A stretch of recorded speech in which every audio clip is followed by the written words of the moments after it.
Bismillahirrahmanirrahim. Assalamualaikum warahmatullahi wabarakatuh. Alhamdulillah wassalatu wassalamu ala Rasulillah wa ala alihi washabihi ajmain amma ba'du. Puji dan syukur marilah kita panjatkan kehadirat Allah Azza wa Jalla atas rahmat, taufik, hidayah serta inayahnya sehingga bisa berkumpul dalam kegiatan pengibasan modul 1.4 calon guru penggerak angkatan 8 di meeting room SMA pada tanggal 13 Agustus 2023. Salawat salam semoga terlimpah dan tercurahkan kepada Nabi Muhammad SAW. Yang kami hormati Kepala Sekolah SMA IPA Al-Bina Islamic Boarding School Ustaz Agung Wahyu Adiaksi, yang kami hormati Wakil Kepala Sekolah Bidang Kurikulum Ustaz Bahtiar, yang kami hormati Dewan Asatid dan staf TU yang sudah hadir dalam kegiatan ini di meeting room SMA. Adapun kegiatan hari ini yang pertama yaitu sambutan, yang kedua presentasi materi, yang ketiga tanya jawab.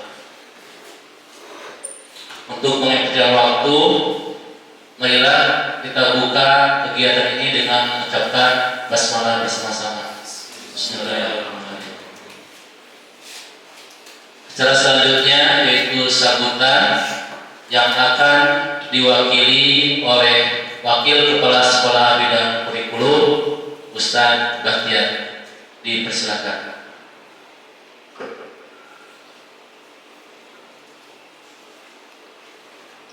Bismillahirrahmanirrahim. Assalamualaikum warahmatullahi wabarakatuh. Yang kami hormati Wakil Kepala Sekolah yang hadir, yang kami hormati seluruh Dewan Asatid atau Dewan Guru SMA IPA Al-Bina yang hadir pada kesempatan ini, dan yang kami hormati juga adalah peserta CGB Angkatan 8 dari SMA IPA Al-Bina adalah Ustaz Haryadi. Pertama-tama kita ucapkan puji dan syukur kepada Allah Subhanahu wa taala.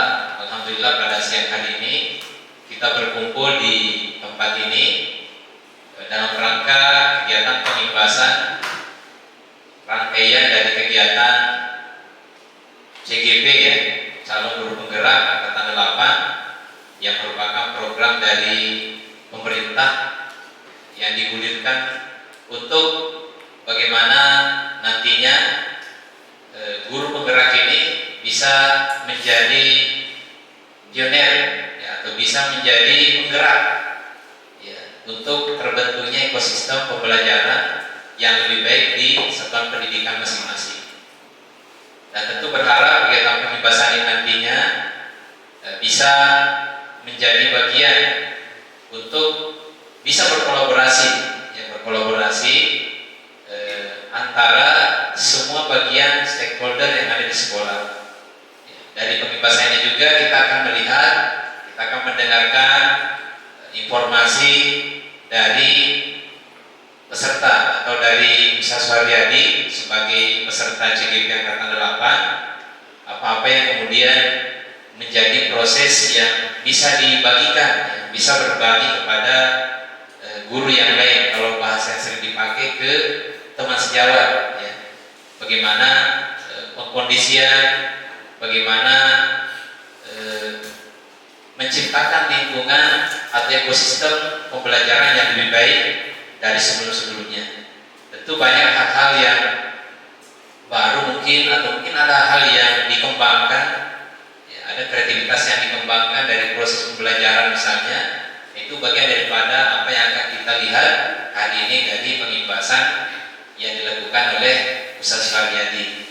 Ya, ini adalah bagian daripada rangkaian kegiatan dari proses pelatihan CGP Angkatan 8 Kabupaten Bekasi dan SMA IPA Al-Bina. Alhamdulillah mewakili satu orang, yaitu Ustaz Haryadi.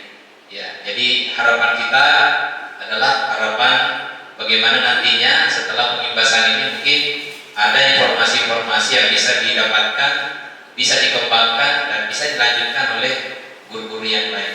Itu harapan tentunya pokok, dan berharap hasil atau apa yang menjadi imbasan hari ini itu bisa kemudian kita aplikasikan bersama di kegiatan pembelajaran kita di kelas untuk bagaimana anak kita lebih baik ya, ke depan, insya Allah. Baik, ini mungkin sambutan dari anak. Sekali lagi terima kasih kepada Ustaz Yadi, Ustaz Suharyadi dan seluruh asatidz yang lain atas partisipasinya dalam kegiatan ini. Demikian, syukron. Assalamualaikum warahmatullahi wabarakatuh.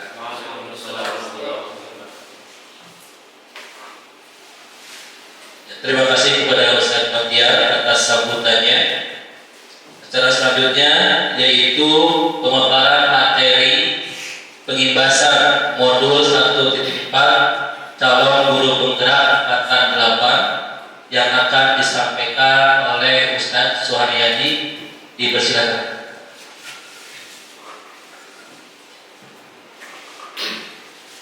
Bismillahirrahmanirrahim. Assalamualaikum warahmatullahi wabarakatuh. Alhamdulillahirrahmanirrahim. Asyhadu an la ilaha illallah wa asyhadu anna Muhammadar Rasulullah. Allahumma shalli ala Muhammad wa ala ali Muhammad. Alhamdulillah, saya mengucapkan terima kasih untuk Ustaz Bahtiar yang telah mewakili Kepala Sekolah SMA IT Albina dan Ustaz Am yang memoderatori untuk program pengimbasan hari ini, dan seluruh asatidz, rekan-rekan guru sejawat yang telah hadir dalam program pengimbasan atau forum berbagi aksi nyata 1.4. Mungkin sebelum saya menyampaikan tentang modul dari 1.4 tentang budaya positif, mungkin saya akan menyampaikan sedikit gambaran tentang guru penggerak. Tadi sepintas sudah disampaikan oleh Ustaz Bahtiar bahwa guru penggerak ya fungsinya adalah sesuai dengan namanya, ya belajar untuk menggerakkan, belajar untuk memperbaiki apa yang ada di satuan pendidikan kita masing-masing. Nah, untuk lolos ke tahapan CGP calon guru penggerak itu alurnya yang pertama adalah kita mengentry segala biodata ya, dari administrasi tentang pengalaman kita dalam berpendidikan, berorganisasi, dan kita membuat esai-esai dari konteks pendidikan yang kita lakukan. Jadi kita menjawab banyak esai. Jadi kita membuat tulisan-tulisan tentang esai yang kontekstual yang terjadi di sekolah kita. Jadi kalau misalnya kita membuat esainya itu ngasal ya, tidak sesuai dengan konteks yang ada di sekolah kita masing-masing, kemungkinan besar kita nggak akan lolos untuk administrasinya. Nah, setelah kita lolos di tahapan administrasi, maka nanti ada seleksi micro teaching. Jadi kita akan dites selama kurang lebih 1 jam oleh 2 penguji atau 2 observer. Nah, nanti kita dites mengajarnya, termasuk tanya jawab pasca kita mengajar tersebut, pasca micro teaching. Nah, setelah lulus dari tahapan micro teaching, maka kita masuk ke dalam tahapan wawancara. Nah, setelah lulus, maka kita akan masuk sebagai CGP. Sebenarnya saya ikutnya programnya adalah angkatan 7. Cuma di Kabupaten Bekasi ini spesial ya, karena peminatnya itu untuk pengajaran praktik seperti yang tadi saya sampaikan. Pendampingnya itu jumlahnya sedikit. Jadinya tertahan yang angkatan 7 itu baru ikutan pelatihannya itu di angkatan 8. Bagi rekan-rekan kita yang mengajar di sekolah negeri itu sebenarnya ada keuntungan materi ya selain materinya. Maksudnya selain kita mendapatkan ilmu, mendapatkan pengalaman, mereka itu diberikan apresiasi pasca lulus pendidikan guru penggerak itu mendapatkan akses untuk menjadi calon kepala sekolah dan pengawas. Jadi syarat untuk menjadi kepala sekolah dan pengawas bagi rekan-rekan kita di sekolah negeri itu adalah sebagai kepala sekolah dan calon pengawasnya. Nah, bagi kita yang di sekolah swasta, apa manfaatnya? Sebenarnya manfaatnya itu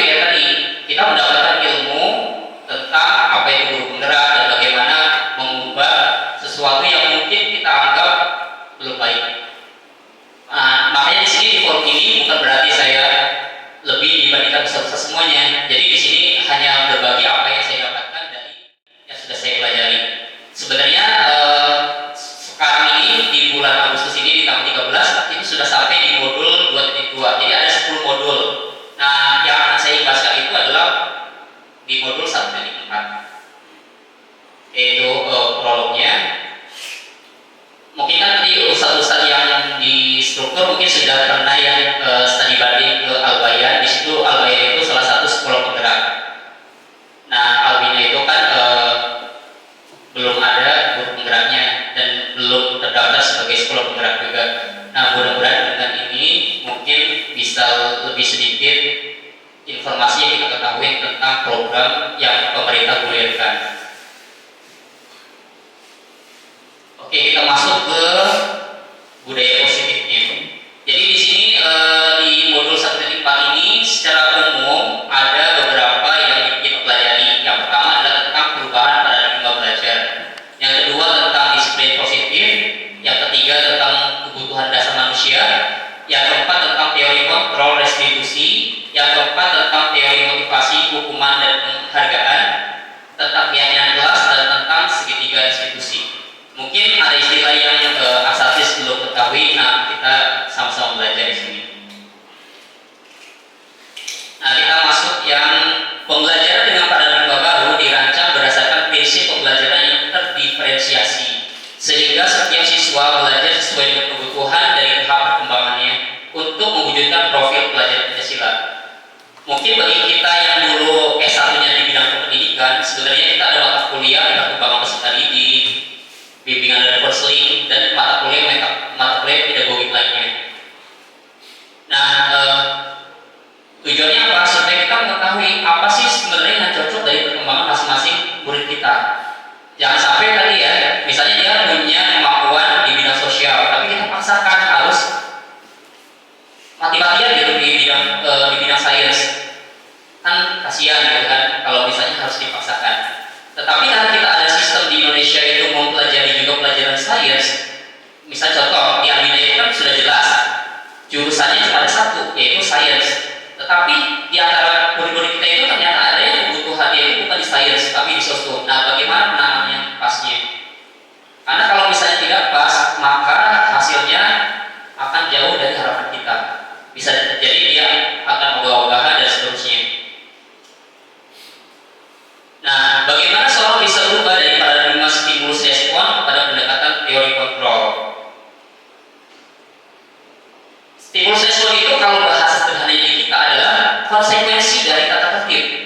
Nah, kita kan bikin tuh kemarin tadi kan di prolognya seperti menyampaikan tentang tadi ya apa tuh KPPK.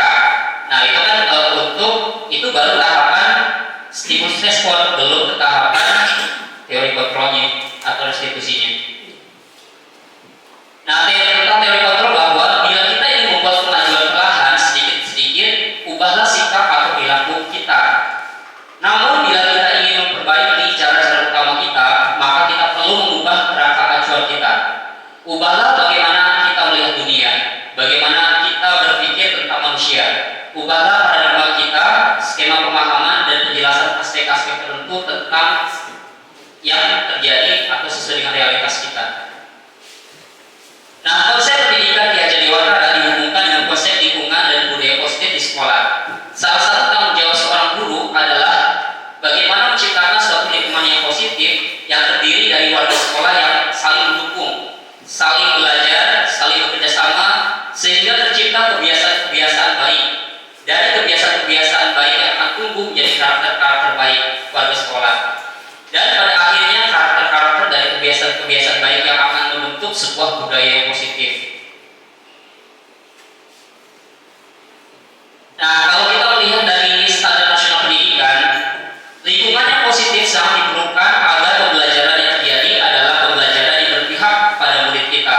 Sebagaimana tertuang dalam standar proses dan standar nasional pendidikan pasal 12, yaitu pelaksanaan pembelajaran sebagaimana dimaksud dalam pasal 10 ayat 2 huruf B diselenggarakan dalam suasana belajar yang interaktif, inspiratif, menyenangkan, menantang, memotivasi peserta didik untuk berpartisipasi aktif dan memberikan ruang yang cukup bagi prakarsa, kreativitas, kemandirian sesuai dengan bakat, minat dan perkembangan fisik serta psikologis peserta didik kita. Nah, ini untuk pertanyaan kita semua dan saya juga sebenarnya belum menerapkan. Sama-sama kita belajar untuk menerapkannya. Nah, apakah kita sudah menerapkannya? Sebenarnya sama-sama kita belajar dan menuju hal tersebut. Dalam rangka menciptakan lingkungan yang positif, salah satu strategi yang perlu kita tinjau kembali adalah penerapan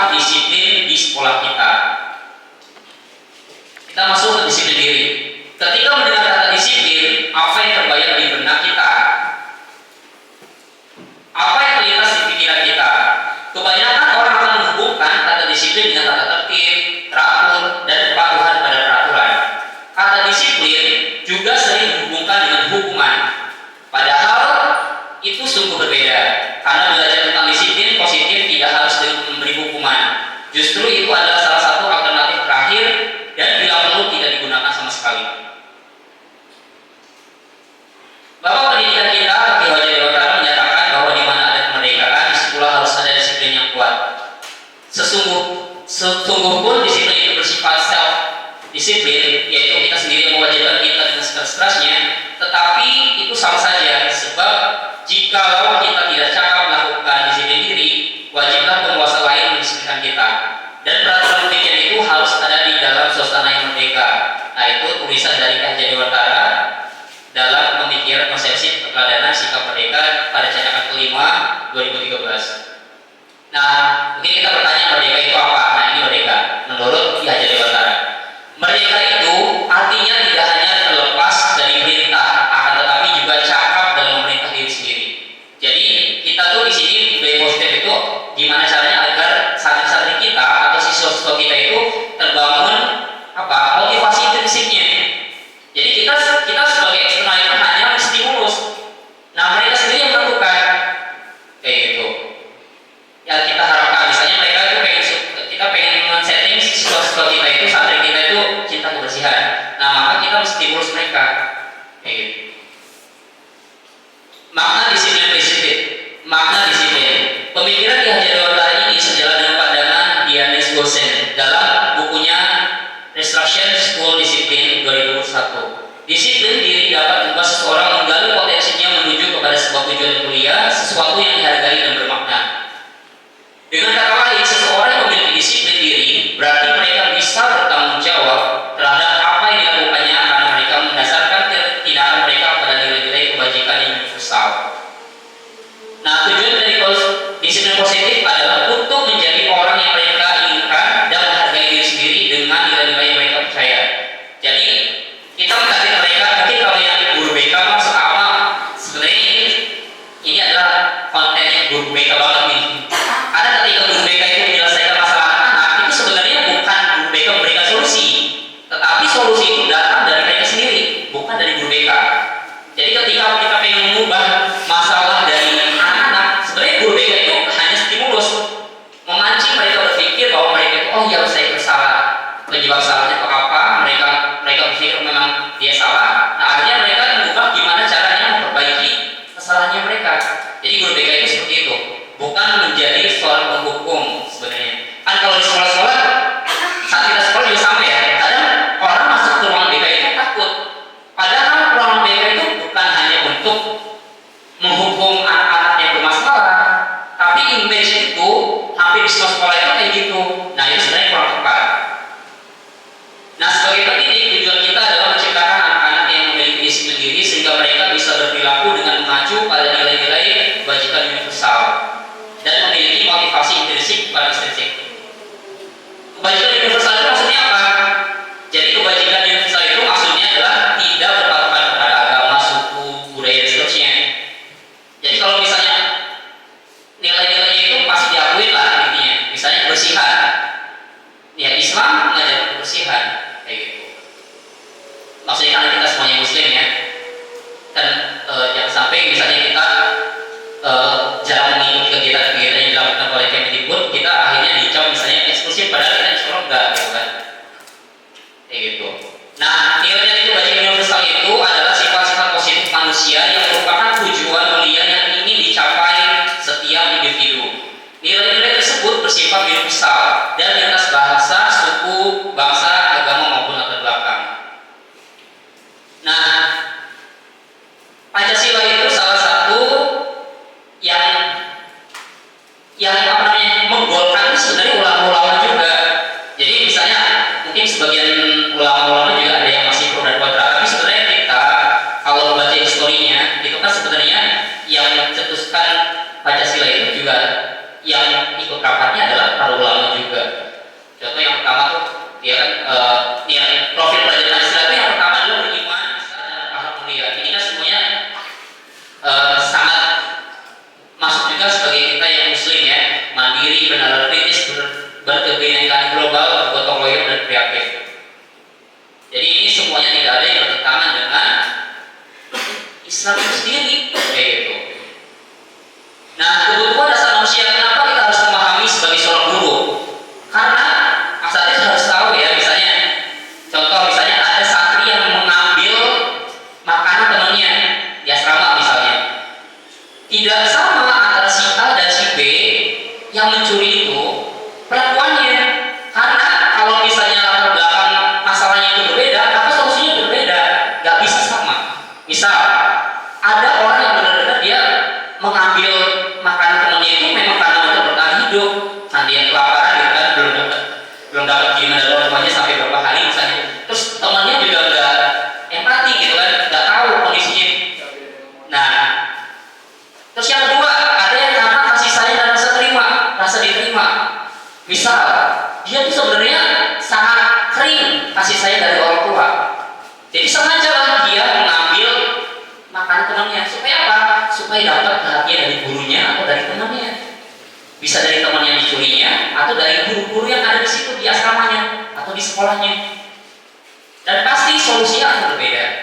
Atau yang ketiga, dia tuh pengen menjadi dianggap sebagai sesuatu yang kuat. Pokoknya semua teman saya harus tunduk pada saya. Harus berani, maksudnya harus dia tuh mencengkram semuanya gitu. Saya harus jadi orang yang paling dianggap kuat. Jadi saya akan mengambil barang-barang siapapun. Yang keempat, karena kebebasan ya. Ini karena kayak hobi kayak gitu. Kan nggak boleh ya kalau hobi mencuri ya. Nah tapi kan ada yang santri yang sampai biasa kayak gitu. Jadi akhirnya jadi penyakit. Kebiasaan. Kebiasaan maksudnya ya. Itu apa? Itu salah petik. Nah, renungan untuk kita ini berkaitan Al-Ghina.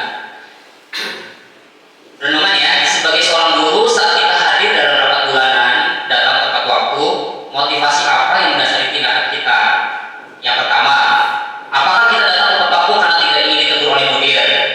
Tuh dicek kan hadirannya setiap bulan. Tapi harus dijawab masing-masing dalam hati. Iya, dalam hati aja, nggak usah diucapin. Kan mudir selalu bilang, berapa persen nih hadirannya? Nah, kita tahapannya kayak gimana? Yang kedua, apakah kita ingin mendapatkan pujian dari mudir atau pesantren dan mendapatkan penghargaan sebagai ustadz atau guru teladan atau berprestasi? Kan dulu ada programnya ya. Saya juga dulu pernah dapat kan, lumayan kan, dulu dapat uang 500.000. Nah itu kan ada yang atau SMP sekarang masih ada ya programnya. Nah itu baru yang kedua, alasan yang kedua. Atau yang ketiga, apakah kita ingin menjadi orang yang menghargai waktu, menghargai diri kita sendiri sebagai seorang muslim dan teladan bagi murid kita? Nah, manakah motivasi yang paling kuat mendasari tindakan kita, atau bahkan kombinasi dari dua motivasi tersebut, atau bahkan ketiga-tiganya? Nah ini nggak perlu dijawab, tinggal dipikirkan oleh kita masing-masing. Bisa ditambahkan. Iya. Boleh sama-sama kira bosan. Iya, mengejar insentif. Ya itu juga bisa. Ya itu bisa mengejar insentif ya. Sebenarnya bisa tadi penghargaan tadi. Iya, harga sama. Oke, nah motivasi perilaku manusia itu ada tiga. Yang pertama adalah untuk menghindari ketidaknyamanan atau hukuman. Kayak tadi ya, misalnya karena takut nanti dimarahin sama mudir, kita ditanya-tanya nanti disidang lagi misalnya. Atau yang kedua, untuk mendapatkan imbalan atau penghargaan dari orang lain. Nah, tadi seperti bilang insentif itu kan, dapat insentif tambahan dan seterusnya. Atau yang ketiga, untuk menjadi orang yang mereka inginkan, jadi sesuai dengan harapan mereka. Nah, kalau kita sebagai seorang muslim ya berarti supaya kita karakternya menjadi karakter seorang muslim yang baik. Nah, kalau kita memilih alasan yang pertama dan yang kedua itu baru motivasi eksternal. Boleh nggak? Boleh. Karena di dalam Islam juga ada kan fadilah-fadilah kan dari sesuatu amalan. Jadi sebenarnya boleh aja. Tapi yang paling penting karena yang namanya ikhlasan itu yang tahu siapa? Ya Allah, kita serahkan kepada Allah. Kita niatin sesuatu karena kita nggak tahu, kita sendiri juga nggak tahu berapa persen sih keikhlasan kita kayak gitu. Nah, yang penting kita sebagai seorang muslim berusaha agar ya karena untuk menjadi seorang muslim yang baik atau dengan motivasi intrinsik atau internal.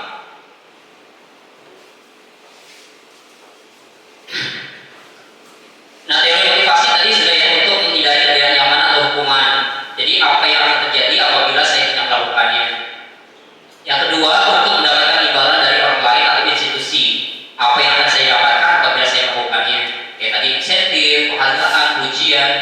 pendapatan tambahan wafah gitu kan. Yang ketiga, untuk menghargai diri sendiri. Saya akan menjadi orang yang saya inginkan, apa yang kita capai. Nah, hukuman dan penghargaan dalam menjalankan peraturan ataupun keyakinan kelas atau sekolah, bila mana ada suatu pelanggaran, tentu sesuatu harus terjadi. Tindakan terhadap suatu pelanggaran pada umumnya berbentuk hukuman atau konsekuensi. Status pertama nih, studi kasus nih. Nih, sampelnya saya sendiri, biar nggak ada yang merasa gitu ya.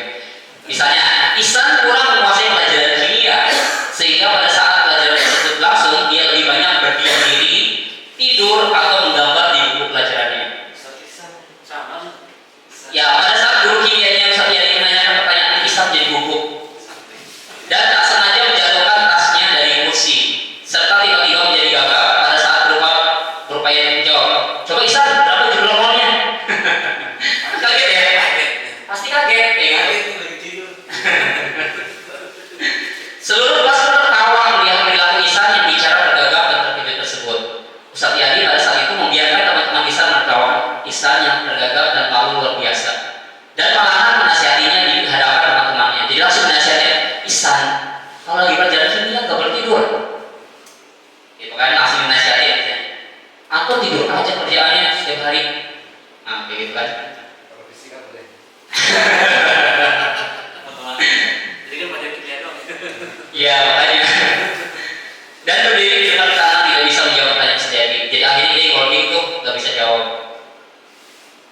Studi kasus yang kedua. Pada saat pelajaran kimia, Amal berdapatan tidur saat Ustaz Yani masuk ke kelas. Setelah dibangunkan, ternyata Amal tidur lagi. Sempat bangun saat dicek kehadirannya, tetapi beberapa menit kemudian dia tidur lagi. Maksudnya gini, kita kan misalnya berganti jam nih, ada jam pertama deh saya masuk dari begitu, ternyata beberapa saat lagi pada tidur. Terus kita bangunin, bangun kan awalnya, terus didiemin sebentar, tidur lagi. Beberapa saat seperti itu, kayak gitu kan. Ternyata di pertemuan berikutnya, Amal melakukan pelanggaran yang sama di saat pelajaran kimia, yaitu tidur di kelas, dan oleh Ustaz Yani diberikan poin pelanggaran. Nah, sekarang kita menerapkan ke poin pelanggaran. Diberikan poin pelanggaran kembali. Karena berulang, Ustaz Yani akhirnya menasihati Amal kembali di depan kelas dengan agak keras di hadapan teman-temannya.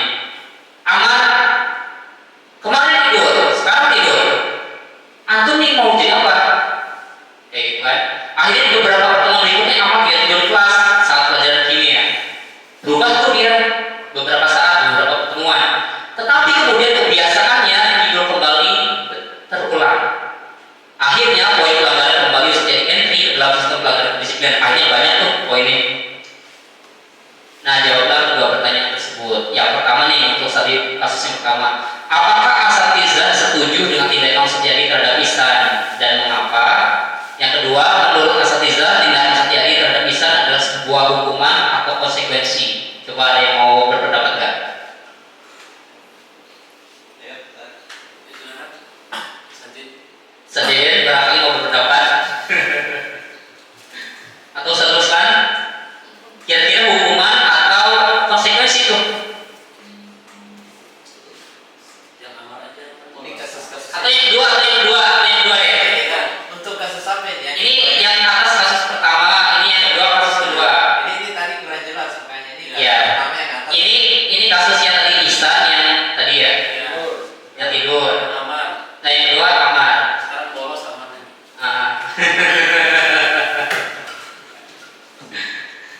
Gimana, mau ada yang berkomentar? Yang pertama. Mungkin diperlihatkan lagi satu. Oke, yang pertama nih Ihsan. Ihsan kurang menguasai pelajaran kimia, sehingga pada saat pelajaran tersebut berlangsung dia lebih banyak berdiam diri, tidur atau menggambar di buku pelajarannya, atau kalau yang parahnya di meja. Pada saat guru kimia Ustaz Yani menanyakan pertanyaan Ihsan jadi gugup. Tadi kita lagi jelasin nih, kalau ada saat dia tidur kita langsung tanya ceritanya kayak gitu. Ternyata dia langsung belagakan kan ketika ditanya, Ihsan jumlah molnya berapa? Masa yang tertutupnya berapa? Nah langsung kaget kan? Biasanya nggak gugup, malah tetap aja di santai. Nah itu berarti sudah menjadi akumulasi, sudah kecuekan tingkat tinggi berarti itu.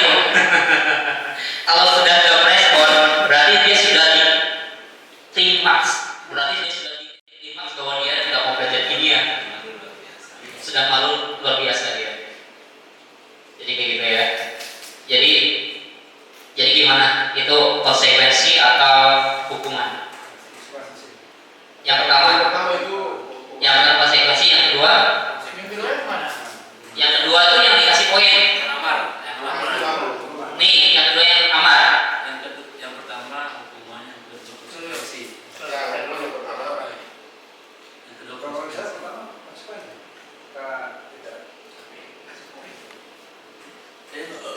Konsekuensinya benar. Yang kedua masih dikasih poin kan?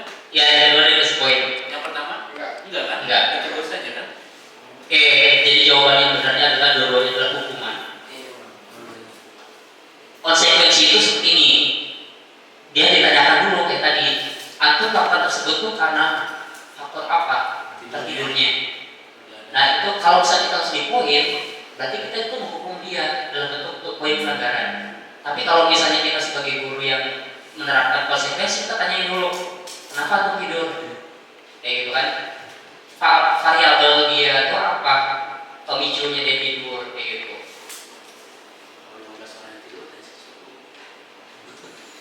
Betul. Nah, sekarang bagus pertanyaannya. Bagaimana kalau di kelas itu banyak ya? Nah, itu PR kita semua. Jadi sebenarnya ya nanti kita nanti bahas lebih detail ya di slide selanjutnya. Nah, adakah perbedaan antara hukuman dan konsekuensi? Bila sama, di mana persamaannya? Bila berbeda, bagaimana perbedaannya? Nah, kita akan pelajari. Nih, asatis bedanya hukuman, konsekuensi, dan restitusi. Contoh untuk hukuman, sesuatu yang menyakitkan harus terjadi. Mau itu sakit secara fisik ataupun secara psikis. Kalau konsekuensi memang sakit, tetapi jangka pendek, nggak jangka panjang. Tapi kalau yang hukuman itu jangka panjang dan memori itu akan dalam biasanya. Dia akan membenci usaha tersebut dan bahkan mungkin kalau yang bisa baca yang viral ya saat ini, yang sampai misalnya ada yang di terpil, tapi iya maksudnya itu kan karena anaknya ngasih tahu keluar kan, kayak gitu. Artinya kalau anaknya itu pasti ceritanya sesuatu yang jelek terhadap gurunya. Karena anaknya itu dan orang tua kan kadang-kadang masih percaya anaknya sebagai orang tua ya, tidak mau mencari dari dua sisi, misalnya dari sisi gurunya kenapa dia melakukan tersebut. Dia langsung membenarkan kalau anaknya, karena dia orang tua, sebagiannya orang tua itu pasti nggak mau tahu. Sebagiannya kayak gitu, langsung mendatang apa yang dikatakan anaknya. Udah gitu kan anaknya menggugu-gugu. Terus saya disakitin sama guru ini. Nah ini kan kayak gitu ya. Terus yang kedua, tidak nyaman untuk murid atau anak dalam jangka yang panjang tadi udah ya. Nah korban mendapatkan keadilan. Maksudnya gini, dia melakukan kesalahan dihukum. Jadi satu-satu gitu kan seri. Nah kalau yang konsekuensi korban bisa diabaikan. Nah kalau yang restitusi, si korban ini, maksudnya si pelaku kesalahan tersebut, dia akan mencari alternatif solusi yang dari dia sendiri, kayak gitu. Yang keempat ini, murid atau anak akan tersakiti. Kalau konsekuensi dibuat tidak nyaman. Kayak tadi yang mendapatkan poin pelanggaran, aduh kalau misalnya full nanti saya dapat SP1. Dia nggak nyaman, tapi sebenarnya itu sementara. Itu bagus ya sebenarnya kalau konsekuensi itu. Asal tadi syaratnya ditanyakan dulu penyebabnya, terus kita juga memahamkan bahwa mereka itu salah. Mereka setia tahu, oh iya saya salah, saya telah terlambat. Beda ya antara langsung dipoin sama ditanyakan alasannya dan dia tahu bahwa dia bersalah. Jangan sampai anak itu dapat poin tapi ternyata dia nggak berimbas, nggak berdampak sama sekali. Akhirnya melakukan kesalahan yang sama. Jadi itu beberapa saatnya seperti itu. Terus yang selanjutnya perilaku pasif agresif meningkat. Ya kayak tadi kasusnya, ada yang gurunya dizolimin sama siswanya karena nggak terima. Mungkin ada yang alat-alat kita itu dirusak. Kan di sini ada beberapa ya yang alatnya dirusak misalnya. Mungkin dia tuh belum paham bahwa gurunya tuh melakukan sesuatu itu insya Allah untuk kebaikan mereka, tapi mereka itu belum menerima, hatinya tuh masih belum ikhlas. Kayak gitu.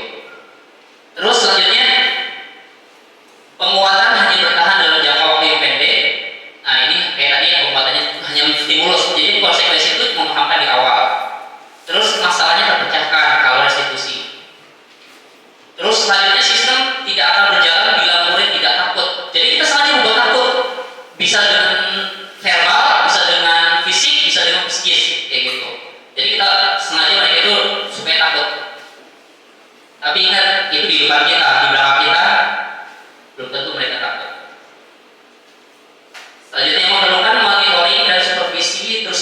oleh guru.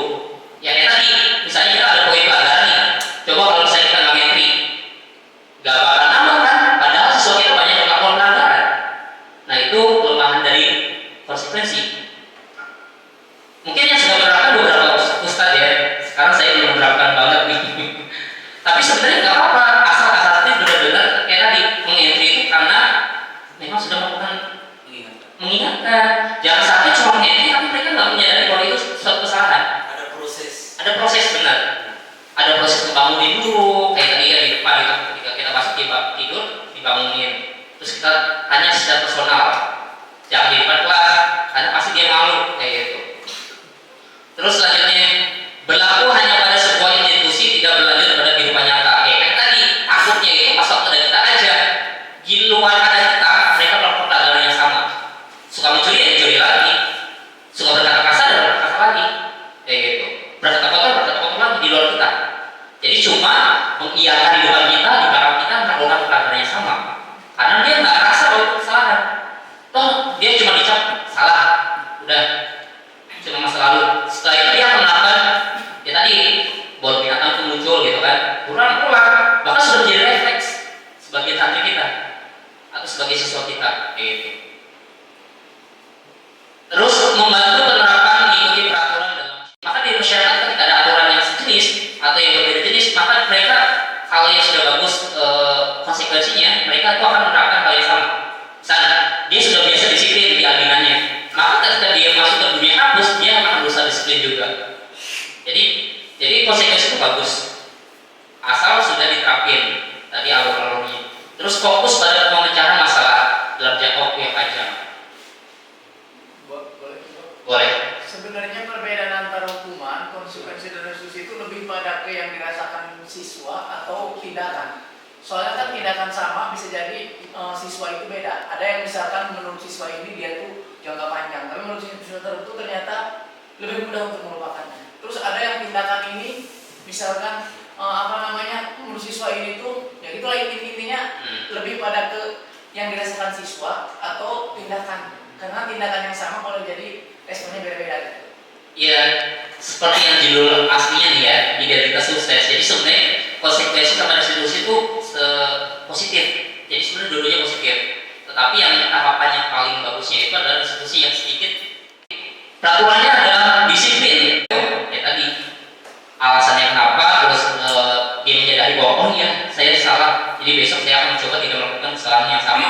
Nah, konsekuensinya adalah mendapatkan poin atau tidak boleh ikut ujian kalau pas waktu masa-masa ujian. Mereka mau terbuka ketika di luar kelas, bukan di dalam kelas.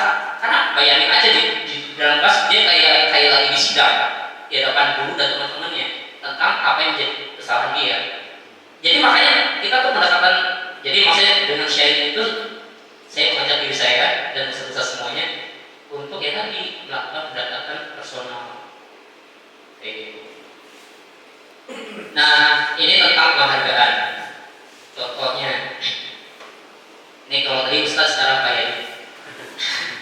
Pak Yadi guru kimia kelas 12 mendapat masalah. Murid-muridnya masih banyak yang terlambat ke dalam kelas setelah jam istirahat selesai.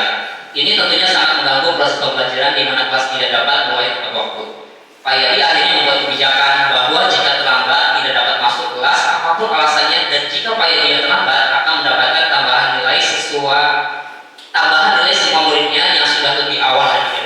Ternyata kebijakan Pak Yadi cukup efektif karena setiap pelajaran kimia murid-muridnya lebih disiplin masuk kelas. Tetapi ternyata ketika rapat guru-guru lain menemukan bahwa kelas 12 ternyata masih cukup banyak yang terlambat, khususnya setelah jam istirahat atau pasca isoma. Nah, menurut Asatidz, apakah kebijakan Pak Yadi cukup tepat dan mengapa? Ini Pak Yadi atau Ustaz Ya itu pokoknya lah. Mas Yadi. Kalau pelajaran kimia tepat. Kalau terus pelajaran kimia tepat. Indonesia kan? Bahasa Indonesia enggak? Apa maksud dalam konteks ini maksudnya? Iya, dalam konteks ini. Iya, memang seperti itu konteksnya. Iya, memang dalam konteks ini. Boleh Sofian. Jadi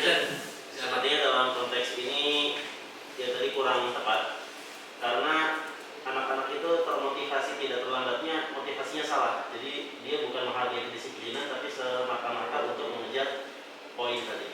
Ya, sebenarnya itu yang tepat ya. Jadi berarti yang ada di kepala-kepala santri kita itu memang hanya menjadi orientasinya, dan dia tidak menjadikan pusat-pusat lain itu sama statusnya. Oh, saya disiplin itu ya untuk diri saya sendiri. Sebagai seorang muslim ya berusaha untuk disiplin, bukan untuk Ustaz Yani atau bukan untuk Ustaz Firyan, kayak gitu. Jadi penghargaan tersebut hanya baru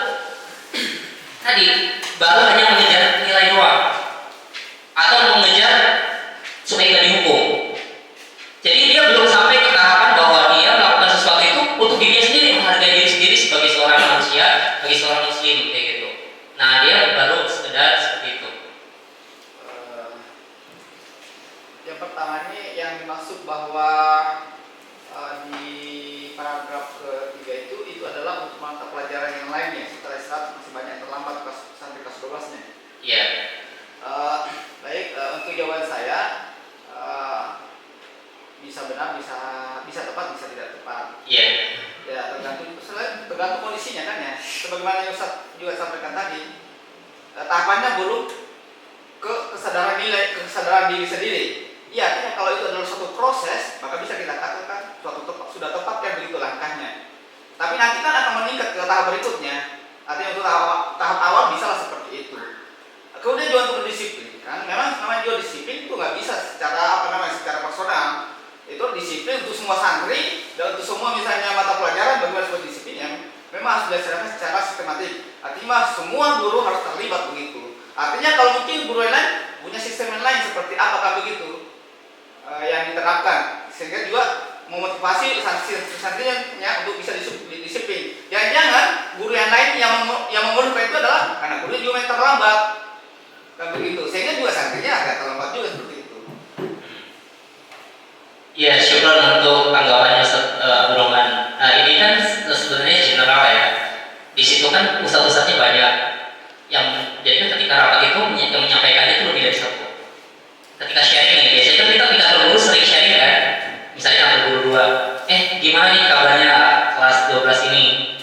Nah, itu kan responnya ya, respon dari guru yang bersangkutan kan, dari penilaian terhadap guru-guru tersebut. Nah, ternyata masih banyak mengungkapkan bahwa kelas 12 itu misalnya seperti itu karakternya, kayak gitu.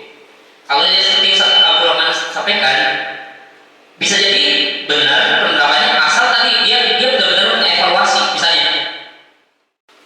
Ya, terima kasih kepada Ustaz Yani yang sudah memaparkan materi tentang Pembahasan modul 1.4 calon guru penggerak angkatan 8. Sebenarnya banyak yang kita mau diskusikan ya, jadi cuman karena terkait waktu ya yang sudah ini yang tidak cukup, barangkali nanti asatidz mau bertanya ini silakan bisa ke kantor ke ruangan Ustaz Yani. Oh, langsung ya.